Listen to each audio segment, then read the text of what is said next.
Hey, Jean Hardy here with a little bit of business philosophy today. I wanted to talk about opportunity and why opportunity without structure equals chaos, and how chaos is the doorway for you to be able to bring value into this world, and it's actually immoral for you not to do so. So a little bit of philosophy, a little bit of moral, a little bit of moral compass teachings here. First, let's dive into this. What does this really mean? Well, first things first, just move this over here. Chaos. The world is rife with chaos. It has chaotic moments often. And most people's lives are in a state of chaos. And so when we move from chaos to structure, okay, that allows value to be built. So opportunity, in fact, is the moving from chaos to structure. And for us to grasp the opportunity, we have to effectively and we have to properly manage chaos into a more predictable pattern that can get predictable results. Here's the thing. Like, you've heard many people talk about getting into business and the type of sacrifices that they had to make, the dedication, the hard work. All those things were the foundational pieces of being able to turn chaos into a predictable structure so that they could bring value into the world. So opportunity can't be taken lightly. It will cost you a lot. Why? Because for us to take opportunity seriously, it's going to take sacrifice, dedication, devotion, and most importantly, focus. I put a little fire here because sacrifice and focus are the main pieces. So when we take a look at this, and we start off here, we think we have no control. We are chaotic. There is no predictability. We are left wanting and in need. But in a structured area, a place that's structured, and everything is in order. Everything is structured clearly. Everything has a predictable result. For us to get there, once again, I just want to make sure it's so clear that we have to take the opportunity of this chaos and turn it into structure. And that will require us to have sacrifice, dedication, devotion, and focus. So often I find a lot of entrepreneurs who want to jump into a business and they are afraid. They're afraid that they're going to fail. They have all these confusing thoughts. Things are basically a mess. There's no structure. It is a chaotic mindset of uncertainty. There's really a lot of confusion. Well, let me tell you something. That's where you're supposed to start. Because when you start off with just an idea, you're looking at the end result in your imagination, but you haven't taken the building blocks of chaos. And I'm going to give you an example. Imagine you had an idea to build a large castle out of Lego, and somebody came in and dumped a whole box of Lego on the ground. All different colors, all different sizes. Well, you had this idea. As you rummage through the Lego, looking for each piece, you have to make decisions. You have to clear the confusion and the mess. You're going to have conflicts within yourself, clashes and disagreements. There's going to be a struggle on finding pieces. Okay? There's disorder everywhere because it's all over the place. And as you're building this wonderful structure that you could imagine, that you have imagined, it's not going to look like anything until you're done. And so you're looking at this as if, is it certain? Will this actually work? Right? Now, there is a way to move that and go from, a bunch of chaos to structure in such a hard way. And I'm going to talk a little bit about that later. And so one of the things that I have for you, and if you just watch to the end here, you'll see that I put together a small little teaching as well as a worksheet, or more like homework, so that you can really get to the point where structure is not as daunting. It's not so big, right?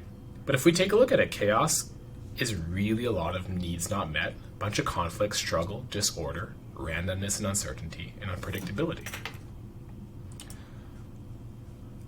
So, what is structure then? Structure is turning confusion into clarity and understanding. It's turning the needs that are not met into fulfilled needs and satisfied requirements. It is turning conflict into harmony and agreement and beauty, even. It's turning struggle into ease and comfort. It's turning disorder into order and organization. It's turning randomness into patterns of predictability. And it's turning unpredictability into certainty and reliability. So as an entrepreneur, or somebody who wants to build a business, or somebody who wants to build value in this world some way, shape, or form, there is a lot that goes into this. So often I get messages from people in my DMs who want to build a nonprofit, but they've never built a for-profit business before. And see, I think that's really the wrong way to think of it. Because if you can't build a for-profit, it's very hard to build a nonprofit. I'm not saying it's impossible. It's just, if you've never gone through this before and you don't have any money, it'll be hard, right? Now, do you need money to start? Not at all. Not at all, right? But it does get increasingly harder to move confusion into clarity and struggle into ease and comfort, right? And disorder into organization when you can't pay staff because you don't have any money, or you're not charging correctly, okay? So the transition from chaos to order can be seen as the emergence of order from the chaos of individual choices and action. Let me dumb that down. Make sure that's because that's pretty big even for me. What is this? To build the bridge between chaos and structure, you're going to need sacrifice, because you're going to have to sacrifice certain things in life to make your clear goals and decisions the reality in this world. You're going to have dedication because you're going to come up with oppositions, and you're going to have to start making choices, or what we call decisions. And by definition, a decision means to cut off all other choices. So you have to have good judgment. You have to be led down the right way. And with that dedication, there's a good chance you may fail a few times. But that's the point. You fail and you find out what's not right. You sacrifice your own pride and self-being in some places because you want things to be perfect, but then you move towards progress instead of perfection. And with clear goals and good judgment, dedication and sacrifice, you'll eventually reach to the point where you are creating structure. Here, I'm going to give you a little bit of an example here. So this, you can see right here, kind of looks like, you can barely tell what it is on the left side here. And it's just a bunch of dots and like a few lines.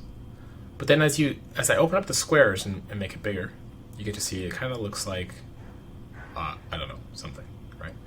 And then as you go bigger, it's like, oh, this starts to look like kind of like a cigarette, like somebody's hair, maybe a cheek. What this is actually, it's a picture. And this picture is step by step put together in little boxes. There's a person, his name is Chuck Close, and he's a famous artist. He's now passed away. But Chuck Close was an interesting individual because he could never remember faces. He had a certain mental challenge, and I think it was an illness, if I remember correctly, that he could not remember faces. And so he used that chaotic mentality to take pictures, and then he would step by step, square by square, build out people's faces. And he was known as one of the highest paid, as well as one of the greatest portrait artists ever in this world. Okay? He had clear goals to recreate people's faces. He sacrificed all his time, effort, money, and energy into building these faces.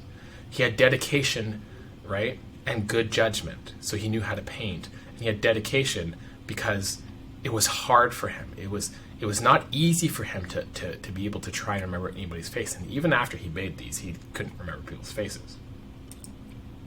So here's Chuck Close next to the painting that you just saw. And this was made square by square, little by little. So if we take a look at this, you'll see that for us to turn chaos into structure gives us the opportunity to build value. But opportunity will always cost the person who's pursuing it to have very clear goals in what they want, sacrifice, good judgment on making good decisions, which means there's a good chance that you're going to fail, and dedication to overcoming obstacles. So you have a moral obligation as an entrepreneur to give it all you've got, to give it everything, to absolutely overcome every challenge, to make sure that you have the best value out there for structure. And so here's what happens. When we do this, chaos turns into structure. Once again, here we have value, and value will always meet these requirements. They will turn confusion into clarity and understanding.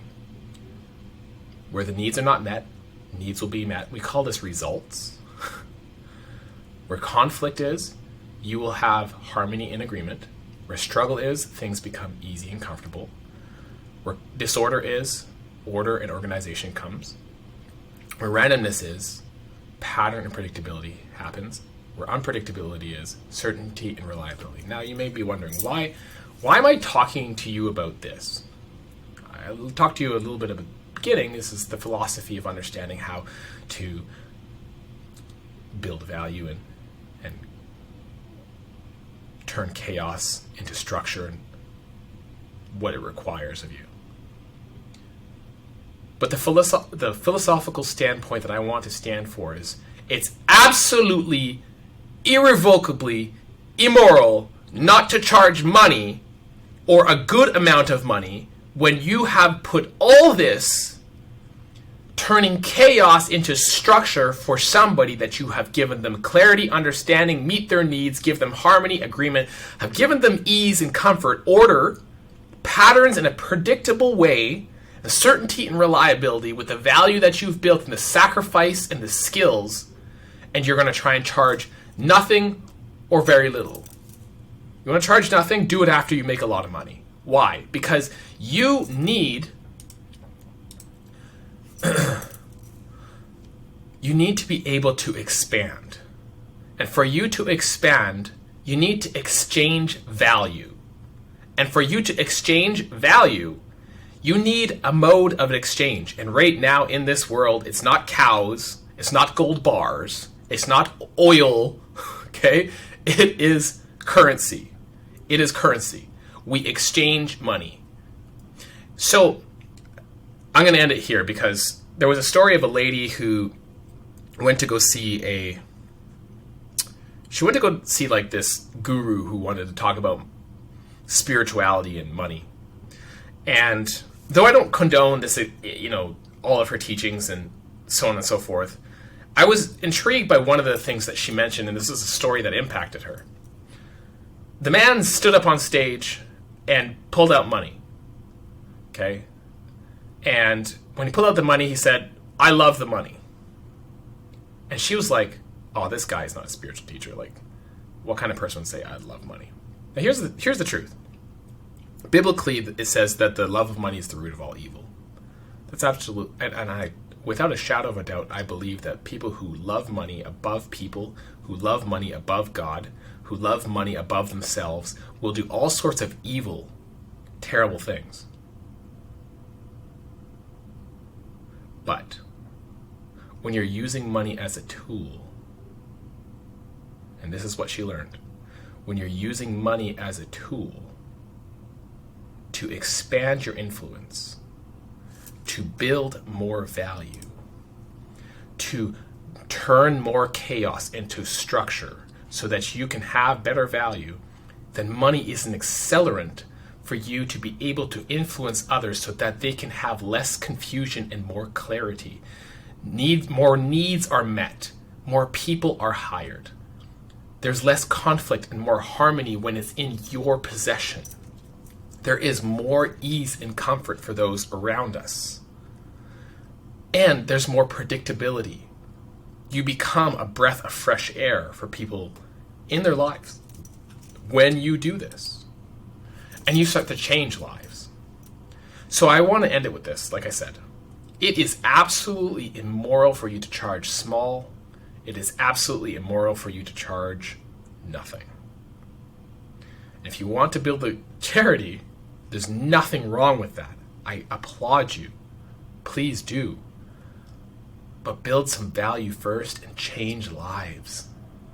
And out of the abundance that starts to flow through of you, then build a charity. All right. That being said, here is the homework. So, I am going to put a small write-up that I put together for on why it's important for us to be able to build our community up. And it's just a small write-up. Please feel free to read it and comment on it. Would love to hear what you have to say. We will talk soon.